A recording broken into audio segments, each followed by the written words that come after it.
शंकरनगर में मासूम लड़की की इस्मत रेजी के खिलाफ मातंग समाज ने एहतजाज किया। नांदेड़ के महाराणा प्रताप चौक पर मातंग समाज की जानिब से एहतजाज किया गया। शंकरनगर में स्कूली टीचरों पर एक मासूम तालिबा के साथ इस्मत रेजी के इल्जाम आयद किए गए हैं।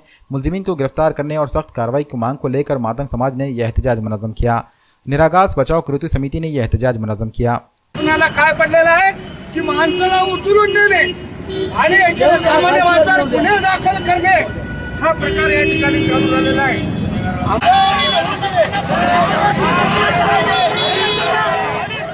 तर मागणी अशी आमची 50 लाखाची मागणी शंकरनगरच्या प्रकरणामध्ये 50 लाखाची मागणी केली होती पीडितीला, आणखी काहीच तिथं मदत भेटलेली नाही।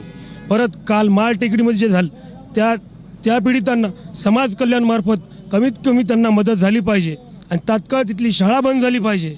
आणि जोपर्यंत असे गुन्हे घडतील, जोपर्यंत यांना फासाची शिक्षा होणार नाही, तोपर्यंत आमची निरागस टीम रात्रंदिवस रस्त्यावर उतरून आंदोलन करणार आहे।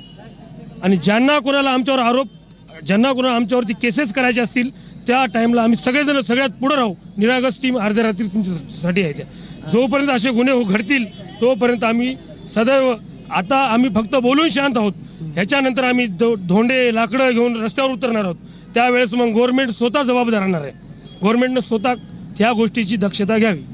प्रकरणामध्ये जमलेले आहे शंकरनगरच्या प्रकरणामध्ये एक 12 वर्षाच्या मुलीवर सर लोक म्हणजे गुरु असतात, गुरुना जेव्हा याची शिक्षा बुडवलं तर आमच्यासारख्या गोरगरिबाने काय करावं? आमच्या मुली शिकायची नाहीत म्हणजे जातीभेदी वाटलेले आहेत का? भास्करराव पाटलाच्या शाळेवर असते म्हणून असे गुन्हे करायचे ठेवले का मास्तरायला?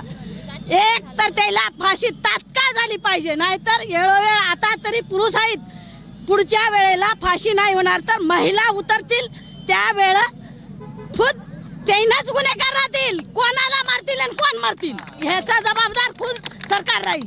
आम्हाला माहिती नाही, आज माझी आहे, उद्या त्याची आहे, उद्या तिची आहे, उद्या तिची आहे, प्रत्येका मुलीसोबत असेच करणार आहे ना?